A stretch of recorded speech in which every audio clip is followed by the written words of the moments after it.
Gaddafi tinha um plano que poderia ter mudado todo o panorama econômico de África, e isso deixou muitas nações poderosas muito inquietas. A sua ideia era simples, mas revolucionária: criar uma nova moeda apoiada em ouro para a África, o dinar de ouro. Se isto se tornasse realidade, as nações africanas deixariam de depender do dólar dos Estados Unidos ou do euro para negociar o seu petróleo e recursos naturais. Em vez disso, os países que comprassem de África teriam de usar esta nova moeda, transferindo o poder financeiro para longe das economias ocidentais. Isso era uma ameaça que o Ocidente não estava disposto a ignorar. A ideia não era apenas conversa. Gaddafi tinha os recursos para a fazer acontecer. O Banco Central da Líbia tinha, supostamente, cerca de 144 toneladas de ouro, o suficiente para lançar este novo sistema financeiro.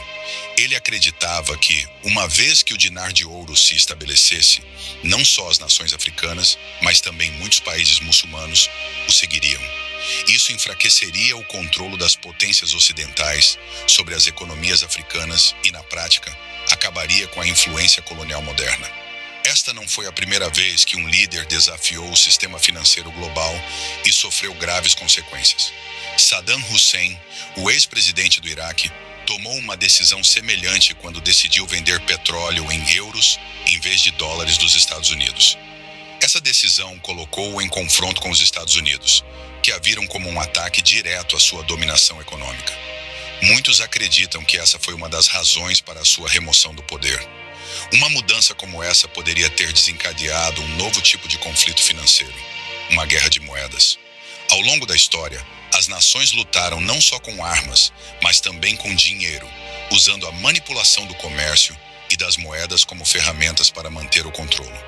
Se a África adotasse o dinar de ouro, isso poderia ter iniciado uma batalha financeira entre gigantes econômicos, abalando os mercados no Ocidente, no Médio Oriente e além. O sonho de Muammar Gaddafi de uma África unida, com a sua própria moeda apoiada em ouro, não era apenas uma ideia, era uma bomba relógio para as potências ocidentais. Mas como é que elas souberam disso? Nos bastidores, altos funcionários dos Estados Unidos já estavam a acompanhar a Líbia. Um dos principais conselheiros do presidente Barack Obama, Sidney Blumenthal, enviou um e-mail à então secretária de Estado Hillary Clinton com uma notícia alarmante. A Líbia tinha um enorme estoque de 143 toneladas de ouro e uma quantidade equivalente de prata. Não era apenas riqueza, era a base do plano de Gaddafi para introduzir uma nova moeda que poderia quebrar a dependência de África do dólar dos Estados Unidos e do euro. Em março de 2011, à medida que as tensões na Líbia aumentavam, estas reservas foram discretamente movidas para a fronteira sudoeste do país, perto do Níger e do Chad. Mas não era apenas os Estados Unidos que estavam preocupados. Do outro lado do Atlântico, o presidente francês Nicolas Sarkozy tinha as suas próprias razões para se preocupar. Sarkozy via a Líbia como uma oportunidade, tanto política quanto economicamente. O plano de Gaddafi para o dinar de ouro não era apenas uma ameaça às moedas ocidentais, mas também um desafio direto à influência da França sobre as suas antigas colônias africanas. Durante décadas, muitas nações da África Ocidental usaram o franco CFA, uma moeda ligada à França. Se Gaddafi tivesse conseguido substituir a moeda pelo dinar de ouro africano controlado, o controle da França sobre essas economias teria enfraquecido. Isso era algo que Sarkozy não estava disposto a deixar acontecer. Mas as suas ambições não pararam por aí. Controlar a produção de petróleo da Líbia, reforçar a posição militar da França e fortalecer a sua posição política em casa também estavam na sua lista de prioridades. Com a Líbia em caos, ele viu uma oportunidade de agir. Entretanto, em Washington, Hillary Clinton também estava a avaliar os riscos. Se a África estabelecesse a sua própria moeda forte, isso marcaria o fim de uma era em que as nações ocidentais ditavam os termos econômicos ao continente. O equilíbrio de poder mudaria e os sistemas financeiros globais seriam abalados. O e-mail filtrado, que discutia as reservas de ouro e prata da Líbia, revelou o quão elevados eram os riscos para as nações africanas. O plano de Gaddafi era um passo ousado em direção à independência econômica. Para o Ocidente, era um movimento perigoso que precisava ser impedido. Se ainda estás a ver este vídeo, significa que gostas deste tipo de conteúdo. Por que não tirar um segundo e carregar no botão de gosto para que eles cheguem a negociassem usando a sua própria moeda apoiada em riqueza? Este movimento teria redirecionado as receitas do petróleo para fora dos bancos controlados pelo Ocidente e diretamente para as mãos dos governos africanos. Países como Nigéria, Egito, Tunísia e Angola já estavam a considerar a mudança. Se este plano tivesse sido bem-sucedido, a África teria dado um grande passo rumo à liberdade financeira, libertando-se da dependência econômica das nações ocidentais. Mas antes que o dinar de ouro se tornasse realidade, tudo mudou. Em março de 2011, as forças da NATO lançaram uma campanha militar na Líbia, alegando que era para proteger os direitos humanos e promover a democracia. Muitos líbios, influenciados pela mídia ocidental, acreditaram nestas promessas, mas nos bastidores havia algo muito maior em jogo. Durante mais de 42 anos, Gaddafi manteve o poder unindo as várias tribos líbias, oferecendo cuidados de saúde gratuitos, gasolina quase gratuita, educação acessível e até um sistema de água financiado pelo Estado. A sua liderança teve os seus críticos, mas também proporcionou estabilidade. Quando Gaddafi foi removido, a Líbia caiu no caos e o sonho de uma moeda africana, apoiada em ouro, foi enterrado com ele. Ele queria libertar a Líbia e todo o continente da dependência dos sistemas bancários controlados pelo Ocidente. A sua solução, apoiada pelas vastas reservas de ouro da Líbia, não era apenas uma ideia, estava já em andamento. Várias nações africanas estavam ansiosas por se juntar a ele, prontas para abandonar o dólar dos Estados Unidos para as vendas de petróleo e adotar uma moeda que a África controlasse. Se isto tivesse funcionado, teria enviado ondas de choque pela economia global, cortando os lucros das instituições financeiras ocidentais que há muito se beneficiavam da dependência econômica de África. Mas antes que o sonho pudesse se tornar realidade, o mundo de Gaddafi desmoronou. As forças da NATO, juntamente com os rebeldes líbios, lançaram uma campanha militar para o derrubar. À medida que os combates se intensificavam, Gaddafi foi forçado a fugir, acabando por se esconder numa tubagem de drenagem nos arredores de Sirte. Quando os combatentes apoiados pela NATO o encontraram, abriram fogo, atingindo-o na perna e nas costas. Relatórios posteriores indicaram que alguém do seu próprio círculo pode ter disparado contra ele para evitar que fosse capturado vivo. Momentos depois, o líder da Líbia, que esteve no poder durante tanto tempo, estava morto. Vídeos dos seus momentos finais rapidamente se espalharam pela internet, mostrando a brutalidade da morte de um homem que governou por mais de 4 décadas. O seu filho, Mutassim Gaddafi, também foi morto e ambos foram discretamente enterrados apenas alguns dias depois. Por que razão entidades poderosas tiveram realmente que silenciar Gaddafi? Muammar Gaddafi não era apenas um líder, ele era um agente de mudança. As suas políticas deram aos líbios benefícios que muitas pessoas em todo o mundo gostariam de ter. Mas o que tornou a vida melhor para o seu povo também o tornou uma ameaça importante para interesses poderosos fora da Líbia. Vamos analisar algumas das coisas que ele fez que incomodaram os seus opositores. 1. Eletricidade gratuita para todos.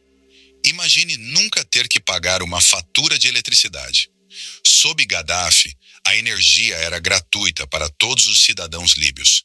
Não havia faturas mensais nem taxas escondidas, apenas eletricidade gratuita oferecida pelo Estado. 2. Gasolina, saúde e educação quase gratuitas. O combustível era tão barato na Líbia que encher o tanque de um carro custava menos do que uma garrafa de água. A saúde e a educação eram fortemente subsidiadas, tornando-as quase gratuitas para todos. Quer precisasse de tratamento médico ou quisesse estudar, o dinheiro nunca foi um obstáculo. Uma enorme reserva de ouro. A Líbia possuía uma enorme reserva de ouro, cerca de 143 toneladas, de acordo com relatórios filtrados. A mesma quantidade de prata também estava guardada. Se Gaddafi tivesse usado essas reservas para apoiar uma nova moeda, a Líbia poderia ter se tornado uma das nações mais ricas e poderosas de África, abalando o sistema financeiro global. Quarto, empréstimos sem juros.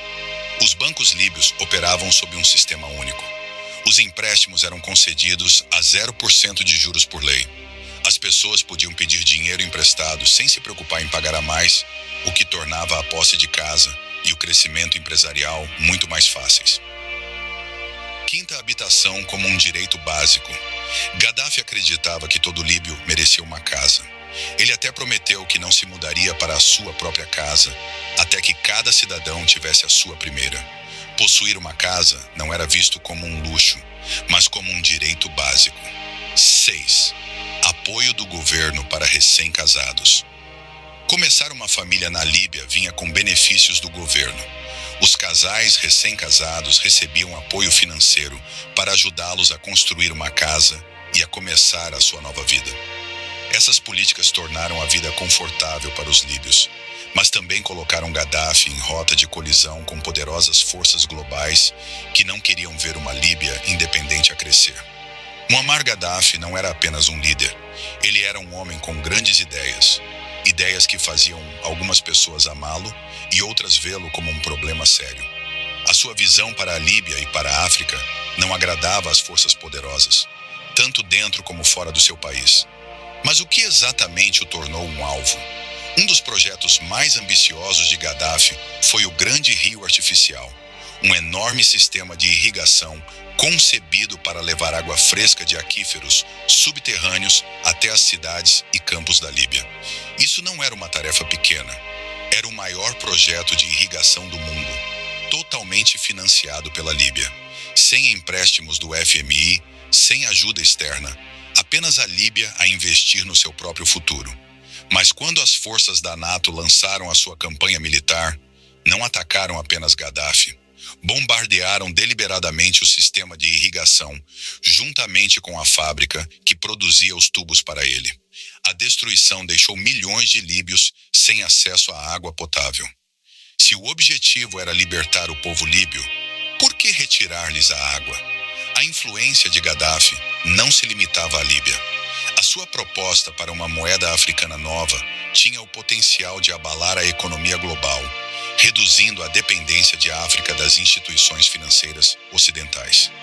Ele era vocal sobre a libertação do controle externo, o que o tornava uma ameaça para aqueles que se beneficiavam da dependência econômica de África.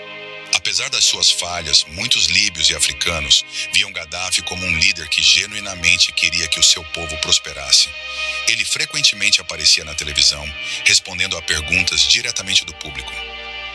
Alguns viam-no como um ditador, enquanto outros o viam como um revolucionário que queria mudar o poder das mãos do Ocidente para as mãos dos africanos. Durante mais de 40 anos, Muammar Gaddafi esteve no centro do cenário político da Líbia, moldando as políticas do país e comandando uma lealdade feroz entre os seus apoiantes. Ele não era apenas um líder, era um símbolo de resistência contra a influência estrangeira, defendendo a unidade africana e a independência econômica. Sob o seu regime, a Líbia passou por transformações massivas. Em 1977, ele introduziu um novo modelo socialista, alegando dar poder ao povo enquanto mantinha o controle sobre o exército e as principais estruturas governamentais. O seu estilo de liderança gerou tanto admiração como críticas. Mas uma coisa me era certa: ele tinha uma visão para a África, uma África que não se alinhava com os interesses ocidentais. Ao longo da história, líderes africanos que tentaram libertar as suas nações do controle externo frequentemente enfrentaram oposição violenta. Patrice Lumumba, no Congo, Sir Abubakar Tafawa Balewa, na Nigéria, e Thomas Sankara, em Burkina Faso, partilharam destinos semelhantes. A queda de Gaddafi parecia seguir o mesmo padrão. Foi apenas mais um capítulo na longa história de líderes que desafiaram as estruturas de poder global. Com Gaddafi desaparecido, muitas questões permanecem. O sonho de uma economia africana independente desapareceu com ele. A sua remoção foi realmente para o benefício do povo líbio? Ou foi uma jogada estratégica para manter o controle estrangeiro sobre os recursos de África? E, mais importante, Existe algum líder hoje suficientemente audaz para continuar o que ele começou? Se gostaste deste vídeo, carrega no botão de gosto e não te esqueças de